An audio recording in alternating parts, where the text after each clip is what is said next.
So this is kind of a mouthful, but I figured if I got the opportunity, I'd make the most of it. I know this is probably going to make me sound like a crazy person, and I promise I'm not, but...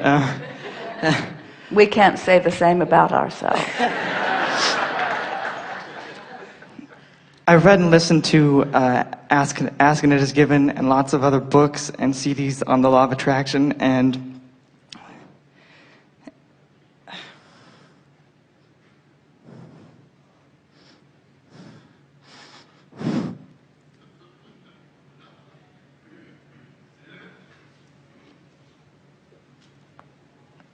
well, none of those books are as good as what's going to happen right now, yeah. But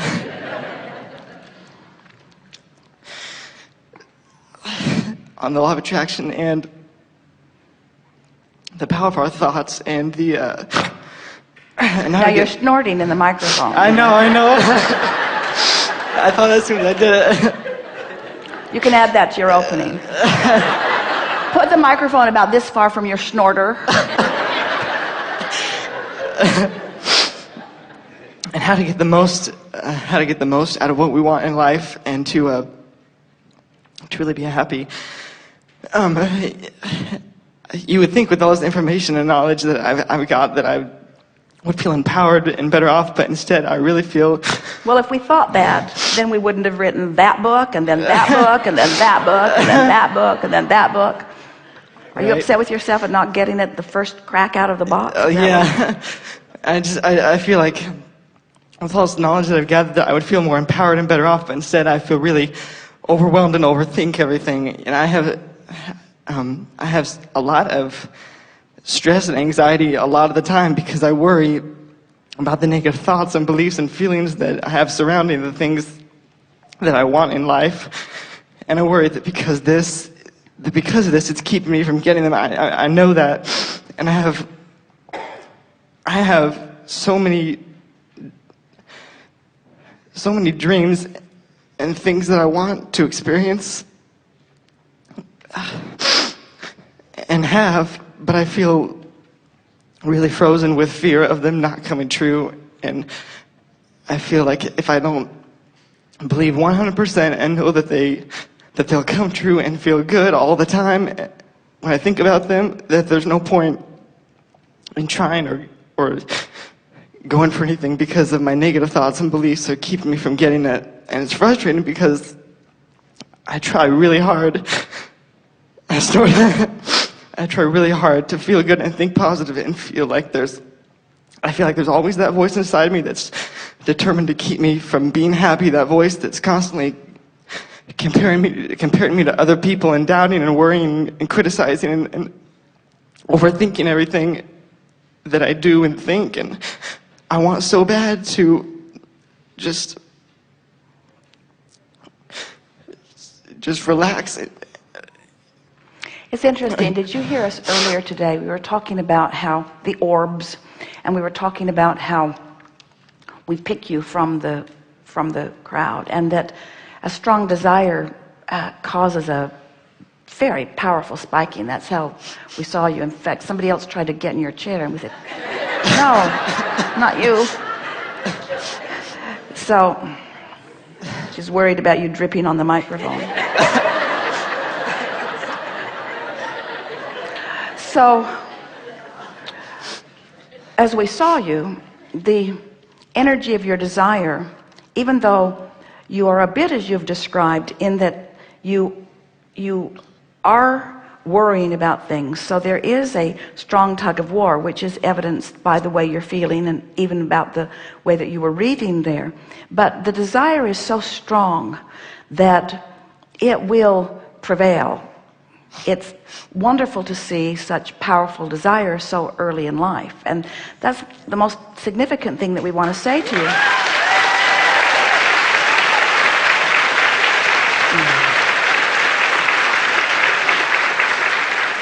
Is that you hit the ground running coming in. In other words, you came with powerful desire. Now, as you listen to us for a little while through the books or the recordings or even in this gathering today, you're going to remember or reawaken to something that you already know, that when you've got strong desire and you're not going along with it, that desire is really uncomfortable. And yet you, and we do it too, are making a bigger deal than we want to out of not going along with it, because the not going along with it is just a byproduct really of the environment in which you've been living. It isn't that. Someone said to us they were concerned about their teenager and really wanted to protect their child from experiences that they had found to be unpleasant when they were young, and wanted us to help them find a way to guide the child so that they didn't have to feel any of this angst and stuff that you're feeling. And we said, we wouldn't help you if we could, because we know that in all of that discomfort, this is the time that you're putting big time stuff into your vortex. And sometimes powerful energies come into physical form intending to understand and teach through the clarity of their example in a very powerful way. And when that happens at early ages, they scrutinize life in a more detailed way than most anybody does, finding more problems and therefore putting more solutions, finding more questions and therefore putting more answers. And that's precisely what's going on with you. You have, at an earlier age than we nearly ever acknowledge. We're not going to say you're the one and only or that you are the absolute exception, but you have put more into your vortex at this early age of your life than almost anybody that you will ever meet. And now you're feeling the pull of not being able to just at the drop of the hat go right in there, but you need some life experience in order to work your way in. So you didn't ask for a feathered nest, and you didn't understand for complete understanding, because if you'd come forth into this physical body knowing everything in the way that you're coming to know it even now, you wouldn't have put nearly as much into your vortex, and there wouldn't be nearly as much wonderful things that are going to evolve for you as you're moving through life experience. So everything that you're feeling here, we could boil it down to just a handful of statements that go like this: I wanted in a very powerful way, exposed myself to enough contrast that, and in the process of that, I have come upon an inordinate amount of self-doubt. And the reason that I have an inordinate amount of self-doubt is because I have a vortex that is so progressive with so many wonderful things. And when I catch up with it, and I will, I'm going to soar really far, really fast at a really young age. It's sort of like just compressing things so that a lot more happens fast. You get a sense of what we're talking about? Mm-hmm. Now, let's get to the details of what you can do about it, because we found you articulate, and we know that you have the ability to think and focus. But we also know that you're like almost everybody else that you'll ever meet, where you let what is train your vibration. And what's happening, do you know this planet on which you are living, it is so screwy these days. There are so many people focused upon so many things that just are not as you know it to be. So we're going to tell you why you're feeling such intensity, and you're going to like this. So just relax and hear this. It's not about you since you got here. It's about you before you got here. So it'll help you understand some things.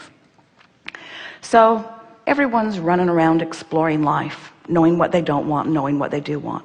And they're creating these vortices that we've been talking about. So you have a vortex, and you have one, and you have one, you all have one. But there's also this collective consciousness. There's this vortex that is the vortex that is culminating as a result of all that's been lived. Now, that vortex is what humans will experience as future experience, but it's the now reality of what is source, or of what man wants to call God or non-physical. It's this culmination of desire. It's the eternal energy that supports everything that's coming, and it's from this pool of energy that new energies are being born. So it's all that knowledge that has culminated, and all that goodness, the best of everything that has culminated, that is the energy from which you came.